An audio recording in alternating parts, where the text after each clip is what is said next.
اللہ تعالیٰ بھی ایسے بندے سے اپنا رشتہ جوڑ لیتے ہیں، ایسے لوگوں سے اللہ تعالیٰ بھی اپنا رشتہ جوڑ لیتے ہیں۔ اور جو انسان اللہ سے رشتہ توڑ لیتا ہے، اللہ تعالیٰ فرماتے ہیں ایسے بندے کی مجھے ذرہ برابر پرواہ نہیں ہے کہ وہ جہاں جائے جیسے کہے کرنے دے۔ یہ ہے اللہ کے نبی جناب نبی کریم صلی اللہ علیہ وسلم کے اوپر جو قرآن کو اللہ نے اتارا تھا، اس میں یہ آیت آئی تھی کہ وَاعْتَصِمُوا بِحَبْلِ اللَّهِ جَمِيعًا وَلَا تَفَرَّقُوا، کہ اللہ کی رسی کو آپ مضبوطی سے پکڑ لیجئے، اس کو دانت سے دبا لیجئے، چھوڑیے نہیں۔ اللہ سے رشتہ جڑے رہے گا کہ کوئی انسان آپ کا ایک بال بکا نہیں کر سکتا ہے، آپ کو ایک تنکا برابر تکلیف نہیں پہنچا سکتا ہے۔ لیکن جو اللہ سے رشتہ توڑ لیتا ہے، اللہ اس کو دوسروں سے رشتہ جڑوا دیتے ہیں۔ اس کا رشتہ کس سے جڑ جائے گا؟ تھانے دار سے جڑ جائے گا، اس کا رشتہ شرابی سے جڑ جائے گا، اس کا رشتہ جو کبابی سے جڑ جائے گا۔ یعنی اللہ سے رشتہ ٹوٹا، اللہ شیطان سے رشتہ جوڑ دے گا۔ جس کا رشتہ اللہ سے جڑا رہتا ہے، اللہ شیطان سے رشتہ نہیں اسے جڑواتا نہیں بلکہ شیطان سے رشتہ توڑوا دیتا ہے۔ یہ آیت کے مطلب ہوا۔ اور دوسری آیت میں نے جو آپ حضرات کے سامنے پڑھی ہے، اللہ فرماتے ہیں ان اللہ لا یغیر ما بقوم حتی یغیر ما بانفسہم۔ اے ایمان والو، اگر جب تک تمہارے اندر اپنے کو فکر نہ ہو بدلنے کی، تو میں بھی بدلنے کی تیاری میں تمہارے لیے لگا رہتا ہوں۔ جس کے اس آیت کی ترجمہ میں شاعر نے کتنی بہترین انداز میں شاعری کی ہے۔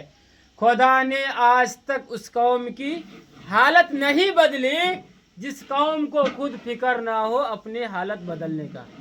یہ آپ لوگ سنے ہوں گے شاید کی، ہے کہ نہیں؟ آج آپ کسی کو کوئی نمازی اگر کسی کو دعوت دینے جاتا ہے کہ بھائی آپ نماز پڑھیں، آپ کی آخرت والی زندگی سرخروئی والا ہوگا، بہترین سی زندگی ہوگی، بولتا ہے یار جب اللہ توفیق دے گا تب جائیں گے۔ کیا بولتے ہیں؟ جب اللہ توفیق دیں گے تب میں جاؤں گا۔ بزرگوں، یہ دنیا دارالاسباب ہے۔ یہ دنیا کیا ہے؟ دارالاسباب ہے۔ اگر ہم ہاتھ پہ ہاتھ دھر کے بیٹھ جائیں، اور ابھی کسان کا کام ہے کھیت میں جا کر کے مکئی لگانا، کسان کا کام ہے ابھی کھیت میں جا کے گیہوں لگانا، کسان کا کام ہے ابھی کھیت میں جا کر کے محنت کرنا، تب جا کر کے اس کو کاٹنے کے سمے میں مکئی کاٹنے کے لیے ملے گا، گیہوں کاٹنے کے لیے ملے گا۔ جو کسان اپنے کھیت کو یوں ہی ویران چھوڑ دے، برباد چھوڑ دے، کاٹنے کو وقت ملے گا اسے کچھ کیا؟ نہیں مل سکتا ہے۔ یہ دنیا دارالاسباب ہے۔ یہ دنیا کیا ہے؟ دارالاسباب ہے۔ یہ دنیا دارالاسباب ہے۔ ابھی دیکھیے ہم ہاتھ پہ ہاتھ دھر لیجئے اور بیٹھ جائے کہ مجھے کھانا کھانا ہے، کھانا آ سکتا ہے میرے پاس؟